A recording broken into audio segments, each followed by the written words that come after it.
सभी को प्रणाम। हम पढ़ रहे हैं प्रज्ञयोग की सुगम साधना जन्म शताब्दी पुस्तक माला 13। एक बहुत सुंदर स्वाध्याय, संपूर्ण जीवन को बदलने वाला स्वाध्याय, आत्मनिर्माण की यात्रा की ओर ले जाने वाला स्वाध्याय। जो भी गुरुदेव इसमें स्टेप बता रहे हैं, अगर हम वो अपने जीवन काल में फॉलो कर लेंगे तो हमारा जीवन किस तरह पूरी तरह से परिवर्तित हो जाएगा, बदल जाएगा और एकदम मनुष्य जीवन का सर्वश्रेष्ठ उपयोग हो सकेगा। हम उसको अनुभव के आधार पर जी पाएंगे। आइए इसी भाव के साथ एक गायत्री मंत्र करते हैं कि हमारे भीतर वो आत्मबल, वो संकल्प बल जगे और जो हमें समझाया जा रहा है वो हमारे आचरण में, व्यक्तित्व में, अभ्यास में आने लगे। ओम भूर्भुवः स्वाहा तत्सवितुर्वरेण्यं भर्गो देवस्य धीमहि धियो यो नः प्रचोदयात्। स्वाध्याय को आगे बढ़ाते हैं। गुरुदेव ने हमें बताए थे तप। अब तप में सबसे पहले बताया था गुरुदेव ने जीवा का, जीवा में आहार का तप और वाणी का तप। आहार के तप के लिए अस्वाद, वाणी के तप के लिए मौन रखना, नियमित 2 घंटे के मौन का अभ्यास करना। उसके बाद गुरुदेव ने बताया ब्रह्मचर्य, और ब्रह्मचर्य विचारों का ब्रह्मचर्य बताया था, सबसे ज्यादा महत्वपूर्ण है। और अगर कोई भी कार्य हमसे नहीं हो पा रहा है तो क्योंकि थॉट एक एनर्जी है, तो थॉट को बदला नहीं जा सकता है, उसको ट्रांसफॉर्म किया जा सकता है। तो कोई भी लोअर थॉट आए उसके आगे एक श्रेष्ठतम थॉट रख दो और उस श्रेष्ठतम पे चिंतन करो और अपने एंजल्स को, उन सहायकों को बुला लो। जैसे अगर ब्रह्मचर्य का तप करना है और बार बार विचार आ रहे हैं तो हनुमान जी का आह्वान कर ले, भीष्म पितामह का आह्वान कर ले और उनसे प्रार्थना करें कि उनकी शक्ति हमें प्राप्त हो और जिस तरह वो कर पाए उनका आशीर्वाद हमें प्राप्त हो। ये गुरुदेव ने समझाया। उसके बाद तप कितने प्रकार के होते हैं हमको वो समझाया गया। तो उसमें पैसे के तप के बारे में गुरुदेव ने बात करी कि अगर हम पैसे का तप कर लेंगे तो फिजूल खर्ची अपने आप बंद हो जाएगी। और गुरुदेव अपना जीवन जीकर वो सब हमें समझा चुके हैं। अपने जीवन में उन्होंने कैसे 200 रुपये महीना में 5 लोगों का निर्वाह किया, बहुत समय तक किया। आगे गुरुदेव लिख रहे हैं, इस तरीके से इंद्रियों का संयम है, पैसे का संयम है। अब तीसरा संयम आता है समय का संयम। आप अपना टाइम टेबल बना लीजिए। टाइम टेबल बनाकर आप काम करेंगे। तो विनोबा ने इतनी लंबी यात्रा भी पूरी कर ली और इसके साथ साथ में पढ़ने लिखने का काम भी जारी रखा। 23 भाषाओं के वे विद्वान थे। उन्होंने अपने समय का विभाजन इस तरीके से किया हुआ था कि 1 सेकंड भी बेकार नहीं जाता था। विश्राम करना, विश्राम का भी समय था। पर विनोबा शाम को 6 बजे सो जाते थे। गर्मियों में 7 बजे सूर्य अस्त होता है तो भी वे 6 बजे सो जाते थे। उन्होंने यह कभी नहीं देखा कि सूरज आगे चलता है कि पीछे। उन्होंने घड़ी के ऊपर जिंदगी को नियमित रखा। जितने भी संसार में महापुरुष हुए हैं उन्होंने काल को पाटी से बांध कर रखा। रावण ने भी काल को पाटी से बांध कर रखा था। आप भी काल को पाटी से बांध कर रखिए। घड़ी को अपनी कलाई से बांध कर रखिए। घड़ी के कहने पर अपना चलने फिरने का, खाने पीने का, सोने का, उठने का कार्यक्रम बनाइए।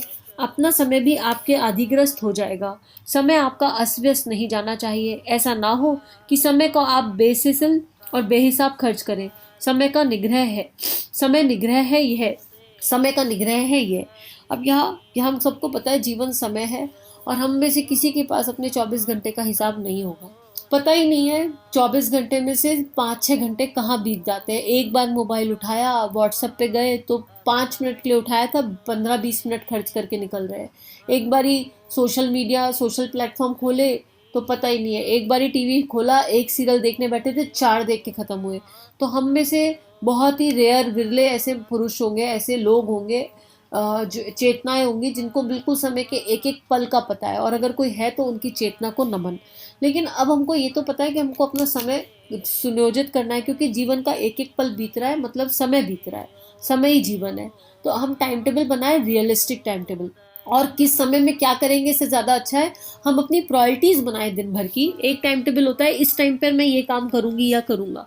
उसको निभा पाना अभी शायद अगर अभ्यास में नहीं है तो बहुत कठिन है, लेकिन सुबह उठकर प्रायोरिटी लिस्ट तो बनाई जा सकती है कि आज दिन भर में हम क्या क्या काम करेंगे। और बिल्कुल प्रैक्टिकल टाइम टेबल बनाना है। अपने आप को धोखा नहीं देना उसमें कि हम काम हल्के ले लें, समय ज़्यादा है, या काम इतने ज़्यादा ले लें कि लास्ट में गिल्ट में चले जाएं सोने से पहले कि अरे हमसे तो हुआ ही नहीं, हम कर नहीं पाए। तो एक ऐसा प्रैक्टिकल रियलिस्टिक टाइम टेबल, सुबह उठते ही प्रायोरिटी, और उसके बाद थोड़ी कठिन प्रायोरिटी बनानी चाहिए। मतलब कठिन से मतलब कोई नियम लेना चाहिए कि ये कार्य पूरा करे बिना हम ये नहीं करेंगे। फॉर एग्जाम्पल, ये काम करे बिना हम नाश्ता नहीं करेंगे। उसके बाद सेकेंड हाफ में ये काम करे के बिना हम जो है खाना नहीं खाएंगे। कुछ ऐसा इंपॉर्टेंट कि संकल्प के साथ करें तो हमारे समय का जो है सदुपयोग हो जाएगा। तो गुरुदेव 23 भाषाएं आना, कि गुरुदेव विनोबा भावे का एग्जाम्पल दे रहे हैं, विनोबा भावे जी का, कि उन्होंने कितनी यात्रा करी और उसके बाद भी उन्होंने पढ़ाई भी कर ली। कैसे कर ली होगी, खुद गुरुदेव का जीवन देख लीजिए। गुरुदेव 80 साल में 800 साल का काम कर गए, 3200 किताबें लिख गए, सारा ट्रांसलेशन कर गए, इतने उनके व्याख्यान है, मतलब क्या क्या नहीं किया, इतनी बड़ी योजना खड़ी कर गए केवल समय के सदुपयोग से।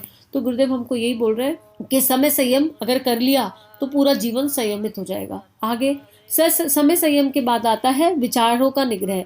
विचार का निग्रह नहीं कर पाते लोग, चाहे जो सोचते रहते हैं।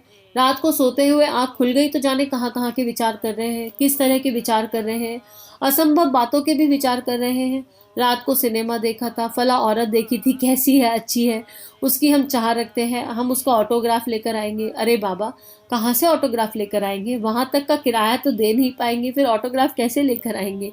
इस तरीके के विचारों का निग्रह करना आना चाहिए। विचार जिस काम में लगाना चाहिए उसी काम में अगर आप लगाएं तो आप वैज्ञानिक हो सकते हैं, साहित्यकार हो सकते हैं। जितने भी संसार में सफल जीवन के मनुष्य हुए हैं उन लोगों ने अपने विचारों पर कंट्रोल रखना सीखा है। विचार को कंट्रोल करने का सबसे अच्छा तरीका जो है वो है चौकीदारी। हम अपने चौकीदार बन जाएं, एक एक थॉट अंदर जाए तो हम जाने से पहले थॉट से पूछे, भाई तू क्यों आया है, क्या तेरे अंदर कोई आवश्यकता है, अगर है तो एंट्री है, और नहीं है तो उसको वहीं से बाहर से बोल दे टाटा बाय बाय, और उसकी जगह एक श्रेष्ठ विचार ले आए। विचार को अपने इष्ट पर लगाए रखिए, परमानेंट अपने इष्ट के गुणों का चिंतन करते रहिए, अपनी प्रतिभा का चिंतन करते रहिए। भगवान ने कोई तो प्रतिभा दी है, इसको और कैसे निखारा जाए, इस प्रतिभा को और कैसे भगवान के काम में लगाया जाए, इस तरह का चिंतन। विचार को इस तरह से उपयोग किया जाना चाहिए कि विचार को इस तरह से उपयोग किया कि जहां करना है बस उसी जगह करना है, जहां नहीं करना उस जगह नहीं करना। दृढ़ता के साथ हम एकदम स्ट्रिक्ट हो जाएं कि हम मिथ्या विचार करेंगे ही नहीं। ऐसा नहीं कि मिथ्या विचार आएंगे नहीं, पर आए तो चौकीदार बन जाए, उनको एकदम आउट कर ले।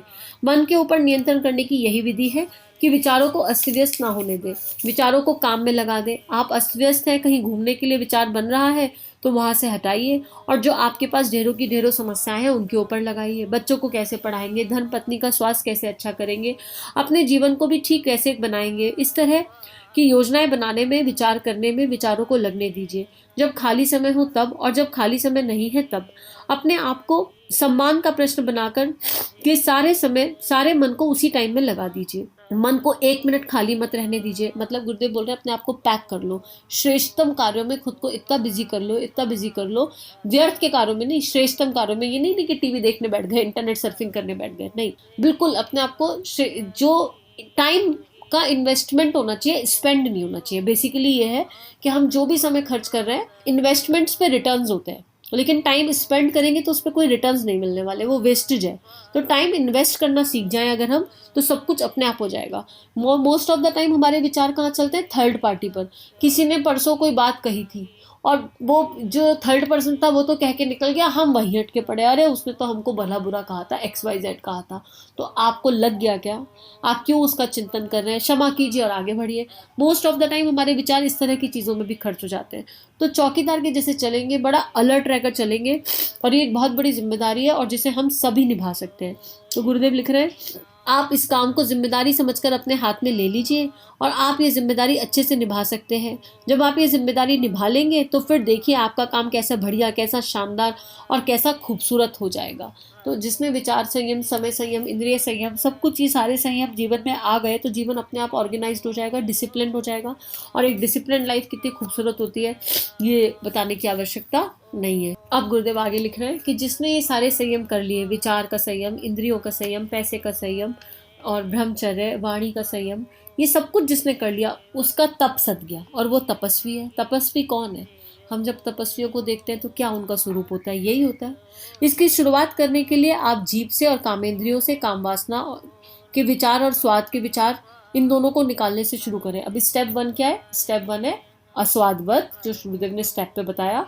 और उसके बाद क्या है? स्टेप 2 पर क्या है? वाणी मतलब मौन का अभ्यास। और तीसरा काम वासना के विचारों का परित्याग। उसके बाद क्या है? ये वही है जो मैंने आपसे अभी निवेदन किए। इस तरीके से रविवार गुरुवार के दिन आप शुरुआत करें। पीछे तो आप आप सारे दिन तमाम कर लीजिए, हर दिन कीजिए, यह तो हर दिन करने की चीज़ है। धीरे धीरे अभ्यास में आ जाएगा तो हर दिन एक समय अस्वाद हो जाएगा। वीक से 1 पे 2 दिन पे जाएँ, 2 से 3 दिन पे, सबकी अपनी अपनी यात्रा है। जब हम बस शुरुआत करें इस टाइम। आपको यह नहीं कहा जा रहा कि आप गुरुवार को ही करेंगे, फिर आपको चाहे छूट जो मिल जाए, फिर चाहे जब आप करेंगे, गुरुवार से आप शुरुआत करेंगे। प्रज्ञा योग यही है। दूसरे काम आपको यह करना है कि सोते समय और उठते समय नए जन्म और मृत्यु को याद रखेंगे। गुरुदेव रिमाइंडर दे रहे हैं, बुक के अंतिम पेजेस पे हम हैं, तो गुरुदेव हमें रिमाइंडर दे रहे हैं कि हमेशा ध्यान रखना है कि ये सब चीज़ हम कर पा रहे हैं या नहीं। सुबह उठते प्लानिंग करनी है कि आज का दिन कैसा जाएगा, आज हमने क्या क्या करना है, भगवान को धन्यवाद देते हुए। और रात को सोने से पहले चेक लगाना है शाम के टाइम कि क्या क्या प्लान किया था, समय का संयम वो हुआ कि नहीं हुआ। शुद्धता के लिए पवित्रीकरण, प्राणायाम और न्यास करेंगे और देव सेवा तथा देव पूजन करेंगे। जल अक्षत धूप के अनुरूप अपना जीवन बनाएंगे। भक्ति योग के लिए 3 माला करेंगे और अपने लिए, अपने अंतःकरण संशोधन के लिए और एक अपने शरीर को सामर्थ्यवान बनाए रखने के लिए सविता का ध्यान करेंगे। गायत्री का जप करेंगे। साथ में सविता आपको बल दे, बुद्धि दे, ज्ञान दे। अर्धदान करते हुए बराबर यह बात कहेंगे। क्या कहेंगे? हम सुख बांटेंगे और दूसरों का दुख बटाएंगे। रविवार और गुरुवार में किसी एक दिन आप यह करेंगे। बस इतना ही प्रज्ञा योग है। प्रज्ञा योग आप नियमित रूप से कीजिए। समझ में ना आए तो फिर आकर सीख लीजिए। गुरुदेव ने इस स्वाध्याय को यही समाप्त कर दिया। तो प्रज्ञा योग करने के लिए हम चंद्रायण साधना कर सकते हैं। हर साल सामूहिक रूप में चंद्रायण साधना की जाती है। एक तो गुरु पूर्णिमा के पास से की जाती है एक चंद्रायण साधना, और एक चंद्रायण साधना होती है मार्च के महीने में। तो वो चंद्रायण साधना समूह में 7-8 हज़ार लोग मिनिमम करते हैं। और उसको अगर कोई करना चाहता है तो कमेंट बॉक्स में डाल दीजिए, आपको उसके लिंक्स वगैरह मिल जाएंगे। अनुष्ठान करेंगे, जो है एक चीज़ छोड़ देंगे, या तो नमक छोड़ेंगे या मीठा छोड़ेंगे। जप का नियम लेंगे, मंत्र लेखन लेंगे, स्वाध्याय करेंगे, कुछ भी छोटे छोटे स्टेप करके जो है। और ये सारी चीज़ें जो भी इस प्रज्ञा योग में बताई गई है, इन सबको अपने जीवन में उतारेंगे, क्योंकि इस युग में जो है प्रज्ञा योग की साधना सर्वश्रेष्ठ साधना है और इस युग में इस साधना को हम सबको करना ही चाहिए। तो आज यही प्रार्थना करते हैं परम पूज्य गुरुदेव वंदे माता जी से कि जो साधना उन्होंने बताई है हमारे जीवन का एक हिस्सा बन सके। सभी को प्रणाम। हमारे YouTube चैनल को सब्सक्राइब कीजिए और बेल आइकन पर क्लिक कीजिए ताकि आने वाली सभी वीडियो की नोटिफिकेशन आपको मिलती रहे। आप सभी को बहुत बहुत थैंक यू।